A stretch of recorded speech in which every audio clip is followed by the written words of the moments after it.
الحمد للہ رب العالمین والعاقبۃ للمتقین والصلاة والسلام رسولہ الانبیاء والمرسلین اما بعد فاعوذ باللہ من الشیطان الرجیم بسم اللہ الرحمن الرحیم للہ ما فی السماوات وما فی الارض وإلی اللہ ترجع الامور صدق اللہ العظیم۔ عام طور پر ہم جن چیزوں کو گناہ سمجھتے ہیں یا جن چیزوں کو سمجھتے ہیں کہ یہ اللہ سبحانہ و تعالیٰ نے فرض کی ہیں، ان میں ہمارے ذہن میں اور ہماری زندگی میں چند ایک ہی چیزیں ہیں جن کا ہم خیال کرتے ہیں، جیسے نماز ہو گئی، روزہ ہو گیا، حج ہو گئی، زکوٰۃ ہو گیا۔ ان چیزوں کا ہم خیال کرتے ہیں اور انہی کی طرف ہماری سمجھ جاتی ہے کہ یہ اللہ تعالیٰ نے فرض کی ہیں۔ لیکن اس کے علاوہ بہت ساری چیزیں ہماری زندگی میں ہیں، روزمرہ کی زندگی میں ہیں، جن کے بارے میں اللہ سبحانہ و تعالیٰ نے حکم فرمایا، لیکن نہ تو ہمیں حکم معلوم ہے اور نہ اس مسئلے کی صحیح سمجھ ہمیں حاصل ہے۔ تو مثلاً ہمارے پاس جو پیسہ ہے، ہمارا جو مال ہے، اس کی کیا حیثیت ہے؟ تو کیا وہ ہمارا ہی ہے یا ہمارا اس کے اوپر محدود اختیار ہے؟ اللہ سبحانہ و تعالیٰ یہ جو آیت میں نے تلاوت کی، اس میں فرما رہے ہیں کہ دنیا میں جو کچھ بھی ہے، یہ سورہ آل عمران کی آیت نمبر 109 ہے کہ دنیا میں جو کچھ بھی ہے، للہ ما فی السماوات و ما فی الارض، یعنی آسمانوں اور زمین میں جو کچھ بھی ہے وہ کس کا ہے؟ اللہ کا ہے۔ تو اب کوئی چیز آپ کے ذہن میں ایسی نہیں آ سکتی جس کی ملکیت اللہ کے علاوہ کسی اور کی ہو، بشمول پیسہ۔ تو ہمارے بینک اکاؤنٹ میں یا ہماری جیبوں میں جو کچھ بھی مال ہے یا ہماری جو کچھ بھی پراپرٹی ہے، اس کی بھی اصل ملکیت اللہ سبحانہ و تعالیٰ کی ہے۔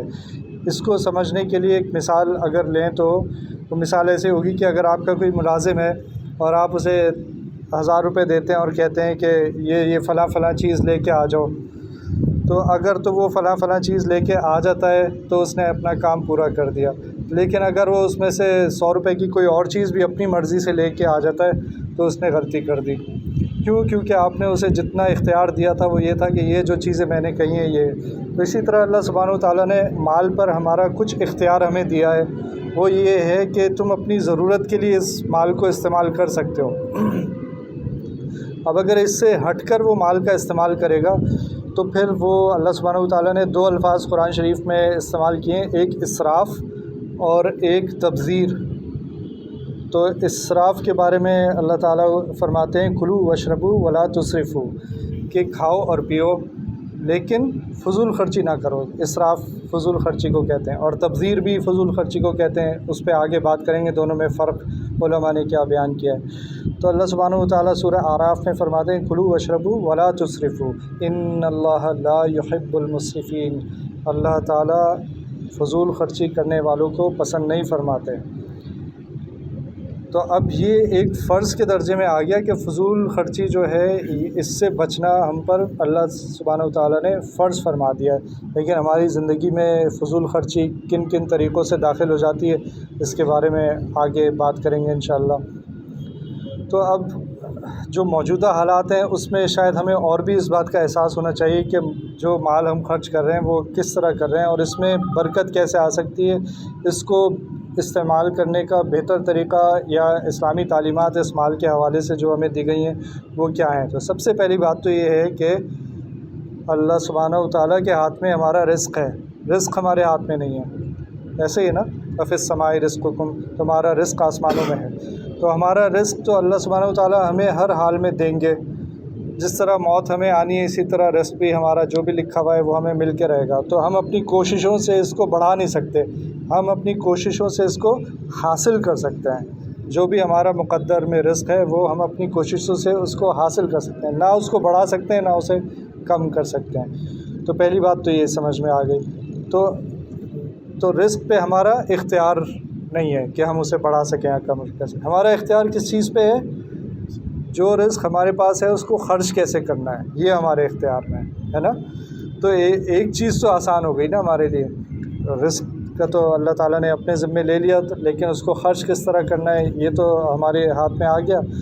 تو اگر ہم اس کو خرچ اس طرح کریں جس طرح اللہ سبحانہ و تعالیٰ نے ہمیں حکم دیا اور نبی کریم صلی اللہ علیہ وسلم نے جو تعلیمات دیں، اگر اس کے مطابق خرچ کریں تو پھر ہمارے جو ملک کے جو حالات جس طرف جا رہے ہیں اور جس طرح مہنگائی تیزی سے بڑھ رہی ہے، تو اس میں ہم حدیث میں آتا ہے کہ الاقتصاد فی النفقۃ نصف المعیشہ، یعنی میانہ روی نصف معیشت ہے۔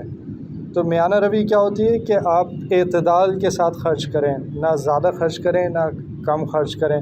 تو یہ زیادہ کیا ہوتا ہے اور کم کیا ہوتا ہے، اس کو جب ہم سمجھ جائیں گے نا تو پھر نصف معیشہ کیا ہے کہ آپ نے اپنا آدھا مسئلہ حل کر لیا۔ تو ایک تو ملک کی اکانومی ہوتی ہے نا، معیشت ہوتی ہے، ایک آپ کی اپنی معیشت ہوتی ہے، آپ کے گھر کی معیشت ہوتی ہے۔ تو کم از کم اپنے گھر کی حد تک ملک کے فیصلے تو اور لوگ کرتے ہیں، لیکن اپنے گھر کے فیصلے تو آپ کرتے ہیں۔ تو اپنے گھر کے حوالے سے آپ نے تقریباً آدھا مسئلہ اپنا حل کر لیا تو اس حدیث کی روشنی میں۔ تو اب جو یہ ہے کہ الاقتصاد یعنی میانہ روی، تو یہ میانہ روی کیا ہے؟ میانہ روی میں آپ اعتدال کی یعنی درمیانی راستے پر چلتے ہیں، اور درمیانی راستے سے ہٹے ہوئے دو راستے ہوتے ہیں، یا تو آپ اس طرف چلے جاتے ہیں یا آپ اس طرف چلے جاتے ہیں۔ تو اس طرف والا یعنی اسراف کا راستہ، فضول خرچی، اس پہ تو ہم نے تھوڑی سی بات کر لی اور آگے بھی کریں گے۔ لیکن دوسرا راستہ کیا ہوتا ہے؟ دوسرا بخل کا راستہ ہوتا ہے، یعنی کنجوسی کا راستہ ہوتا ہے۔ وہ بخل کیا ہوتا ہے کہ جہاں آپ پر خرچ کرنا ضروری ہے، آپ کے لیے ضروری ہے کہ وہاں پہ آپ خرچ کریں، وہاں آپ خرچ نہیں کرتے۔ اس کی کیا مثال ہو سکتی ہے؟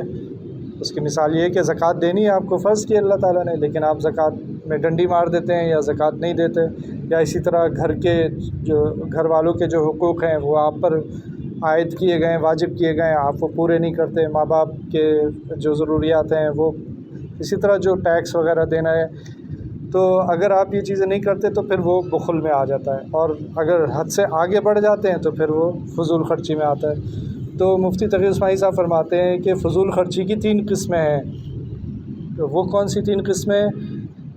تو ایک جو ہم نے شروع میں بات کی نا کہ ایک اسراف قرآن شریف میں آیا، ایک تبذیر آیا، تو علماء فرماتے ہیں کہ یہ اسراف، کچھ علماء کے نزدیک اسراف کے معنی وہ فضول خرچی جو حلال کام میں ہو۔ تو حلال کام میں فضول خرچی کیسے ہو سکتی ہے؟ کہ آپ کے پاس کپڑے ہیں آپ کی ضروریات پوری کرنے کے لیے، لیکن آپ جمع کیے جا رہے ہیں یا اسی طرح جیسے خواتین ہیں، ان کو بہت ان کے شوق ہوتے ہیں، پرس بھی ہونا چاہیے میچنگ، اور کپڑے بھی اس طرح ہونے چاہیے، اور جوتے بھی اتنے ہونے چاہیے۔ تو وہ یہ اس کی مثال ہے کہ کپڑے بھی حلال ہیں آپ کے لیے، پرس رکھنا بھی حلال ہے، اسی طرح اور چیزیں، لیکن اگر آپ اس میں ضرورت سے زیادہ خرچ کریں گے تو وہ اسراف میں داخل ہو جائے گا۔ اب یہ ہمارے ان باتوں کا احساس نہیں کیا جاتا۔ پھر اس کی بہت ساری مثالیں ہماری زندگی میں آ جاتی ہیں۔ اگر کہیں ہم شادی میں جاتے ہیں تو اکثر لوگوں کا معمول یہ ہوتا ہے کہ جلد از جلد جاؤ اور زیادہ سے زیادہ لے کے آؤ اپنی پلیٹ میں۔ تو وہ اتنا پلیٹ بھر کے لے آتے ہیں، اور انہیں بھی پتہ ہوتا ہے اتنا نہیں کھا سکیں گے، لیکن بس یہ کہ اس وقت وہ اپنے کنٹرول سے باہر ہو جاتے ہیں۔ پھر جب وہ لوگ چلے جاتے ہیں تو اتنا کھانا بچا ہوتا ہے، ایک ٹیبل پہ ہزاروں روپے کا کھانا بچا ہوا ہوتا ہے۔ تو یہ بھی اسراف کی، اب کھانا تو حلال ہے لیکن آپ نے اگر ضرورت سے اپنی حد سے نکل گئے تو پھر وہ اسراف کی۔ اس لیے ہم سب کو ان باتوں کا بہت خیال کرنا چاہیے۔ تو فضول خرچی کی جو 3 اقسام ہیں، ان میں پہلی تو یہ ہے کہ حلال کے اندر آپ نے فضول خرچی کی۔ دوسری قسم یہ ہے کہ آپ نے حلال میں کی لیکن اپنی ضرورت پوری کرنے کے لیے نہیں بلکہ ریاکاری کرنے کے لیے کی، لوگوں کو دکھانے کے لیے کی کہ میرے پاس فلاں برانڈ کے کپڑے ہیں یا فلاں برانڈ کے جوتے پہنتا ہوں میں۔ اور تو جیسے ہی آپ نے یہ کام ایک حلال کام تھا لیکن مقصد اس کا یا نیت اس میں ریا کی ہو گئی یا دکھانے کی ہو گئی تو پھر وہ بھی فضول خرچی میں آ گیا۔ اور تیسرا جس کو تبذیر کہا گیا علماء نے کہا، وہ یہ ہے کہ آپ پیسہ ایسی جگہ خرچ کریں جہاں اللہ نے جائز ہی نہیں کیا آپ کے لیے خرچ کرنا۔ وہ کہاں ہو سکتا ہے؟ جو بھی آرام کام ہے اس میں پیسہ خرچ ہوگا تو وہ فضول خرچی میں یا تبذیر میں شامل ہو جائے گا، مثلاً شراب یا کوئی بھی ایسا کام جو اللہ تعالیٰ نے جائز نہیں کیا۔ تو اب میانہ روی کی اگر ہم موجودہ صورتحال میں میانہ روی اختیار کرنا چاہیں تو اس وقت جو ہماری عادتیں بن گئی ہیں وہ کیا ہیں؟ ان عادتوں سے ہمیں تھوڑا سا پیچھے ہٹنا پڑے گا۔ ان میں کچھ چیزیں ایسی ہیں جو جائز بھی ہیں اور کچھ ایسی ہیں جس میں ہم حد سے آگے بڑھ رہے ہیں۔ تو اپنے جو بھی خرچے ہیں نا، ان کی اگر ہم ایک لسٹ بنائیں کہ ہمارے گھر میں کیا کیا خرچہ ہو رہا ہے، تو اس میں سے کچھ چیزیں ہمیں نظر آئیں گی جو غیر ضروری ہیں، تو ہم ان کو کم کر سکتے ہیں یا ختم کر سکتے ہیں۔ اسی طرح بہت سے لوگ کراچی میں خصوصاً گٹکا وغیرہ اس قسم کی چیزیں کھاتے ہیں، سگریٹ پیتے ہیں، اور یہ باہر کھانے کا اور فوڈ پینڈا وغیرہ کا بہت زیادہ رواج ہو گیا. پھر یہ شادیوں میں کھانے حد سے زیادہ فضول خرچیاں اس میں ہوتی ہیں. اور نکاح کا کھانا تو اسلام میں ہے ہی نہیں. اسلام میں صرف ولیمے کا کھانا ہے، لیکن ہم نے اس کو بھی اپنے دین کا حصہ سمجھ لیا ہے. تو کوئی شادی ایسی نہیں ہوتی جس میں نکاح کا کھانا نہ ہو. پھر یہ کہ کولڈ ڈرنکس، مٹھائیاں، چائے وغیرہ، یہ ہمارے مسلمان تو اب ایسا ہو گیا کہ اس کا منہ خالی ہو یہ بڑا مشکل ہوتا ہے. آج کل مسلمان کا منہ خالی ہو، اور جو اصل مسلمان تھے ان کا منہ بھی خالی رہتا تھا، پیٹ بھی خالی رہتا تھا. اور ہمارا تو یہ بہت برا حال ہو گیا. تو حرام کاموں کی میں نے ایک آدھ مثال دے دی. شراب ہو گیا، نشہ ہو گیا، جوا ہو گیا، شادی بیاہ میں ایسی رسومات کرنا جو جائز نہیں ہے، اور بہت ساری ایسی رسومات ہیں جو جائز نہیں ہیں. ان پر جو بھی خرچہ کیا جائے گا وہ حرام خرچہ ہو جائے گا.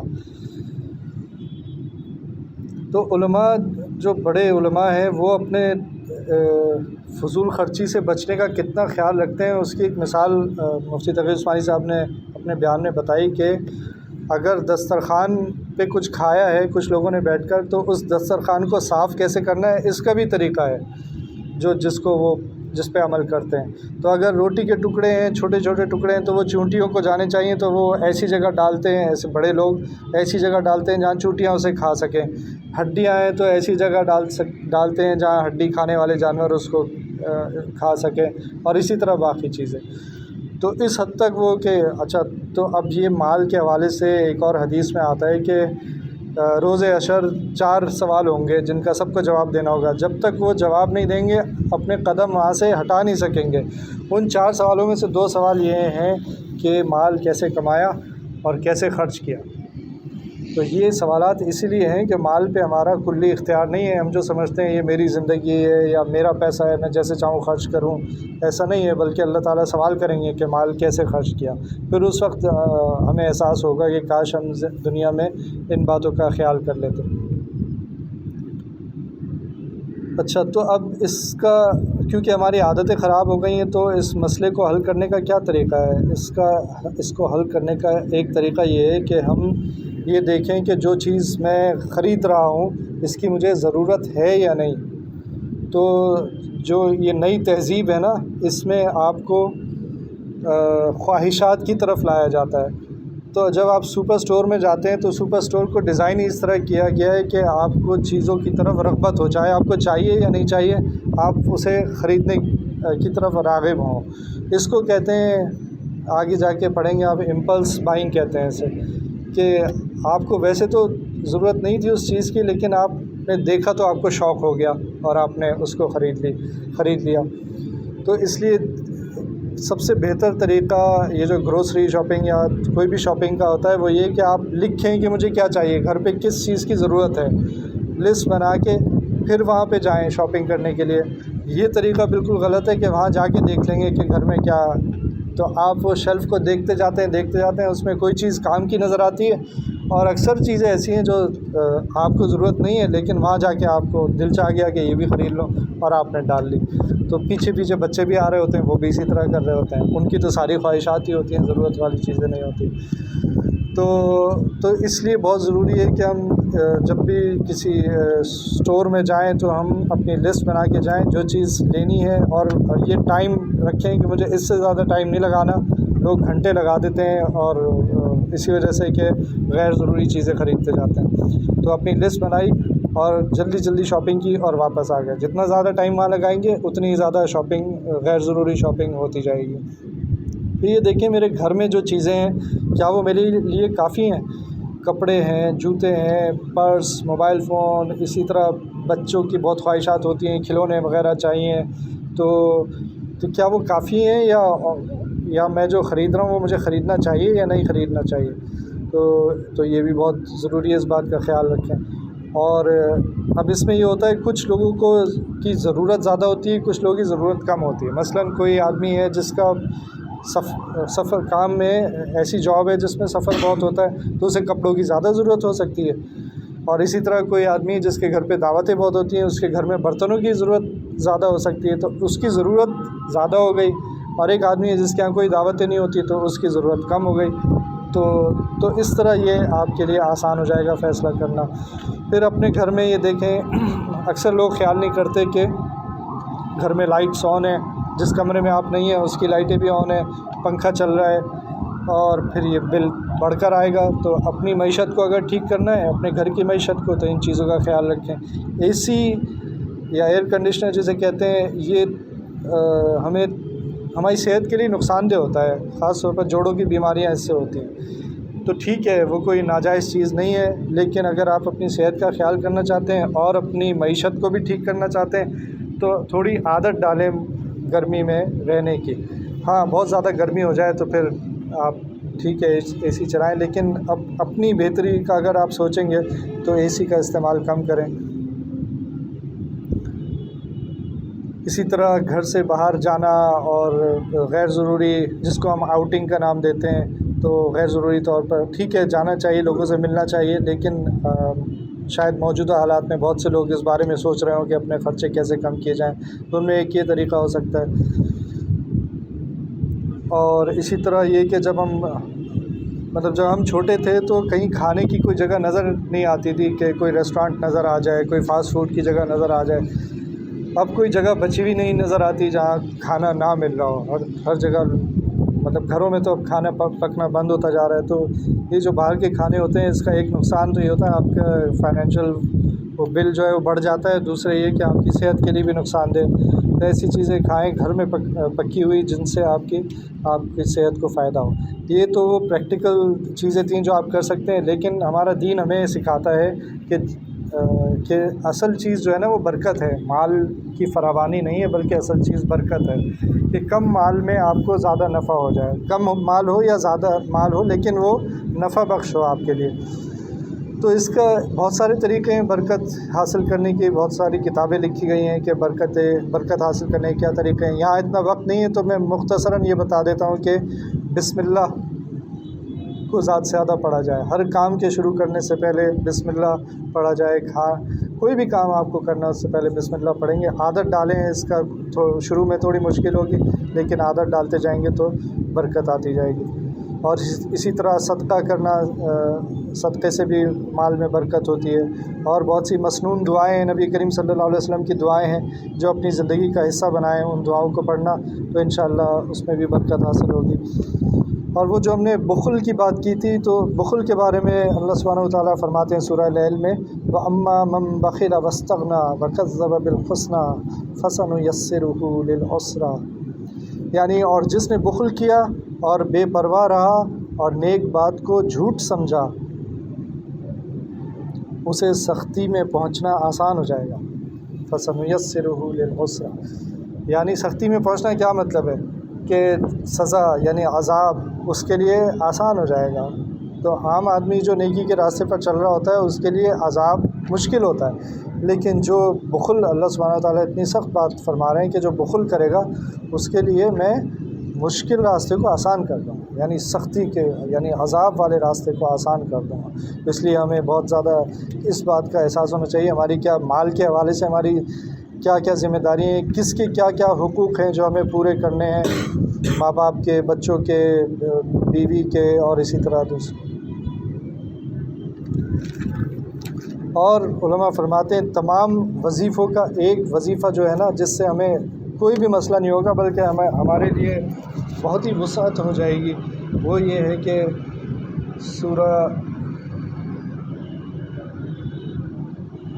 طلاق میں اللہ سبحانہ وتعالیٰ فرماتے ہیں وَمَن يَتَّقِ اللَّهَ يَجْعَل لَّهُ مَخْرَجًا وَيَرْزُقْهُ مِنْ حَيْثُ لَا يَحْتَسِبُ، کہ جو اللہ سے ڈر گیا اللہ تعالیٰ اس کے لیے راستہ بنا دیں گے، نکلنے کا راستہ بنا دیں گے، جس بھی مشکل میں وہ ہے اللہ تعالیٰ اس کے لیے وہاں سے نکلنے کا راستہ بنا دیں گے۔ وَيَرْزُقْهُ مِنْ حَيْثُ لَا يَحْتَسِبُ، پھر اس کو وہاں سے دیں گے جہاں سے وہ گمان بھی نہیں کر سکتا، جہاں سے وہ سوچ بھی نہیں سکتا، پھر اس کو وہاں سے دیں گے۔ تو اس کا کیا مطلب ہوا ہے کہ ملک کے حالات یا ہمارے معاشرے کے حالات کتنے بھی مشکل والے ہو جائیں، کتنے بھی خراب ہو جائیں، لیکن اللہ سبحانہ وتعالیٰ کا ایک وعدہ ہے کہ اگر تم نے تقویٰ اختیار کیا، یعنی مجھ سے ڈر گئے اور گناہوں کو چھوڑ دیا، اصل چیز یہاں کیا ہے؟ گناہوں کو چھوڑنا۔ تقویٰ کیا ہے؟ گناہوں کو چھوڑنا۔ تو اگر تم نے گناہوں کو چھوڑ دیا مجھ سے ڈر کر، تو پھر میں تمہیں وہاں سے دوں گا جہاں سے تم گمان بھی نہیں کر سکتے۔ یہ ایک ایسا وظیفہ ہے جو لوگ جاتے ہیں، تعویذ لیتے ہیں، عاملوں کے پاس جاتے ہیں اور ہمارا یہ مسئلہ ہے، ہمارا وہ مسئلہ ہے۔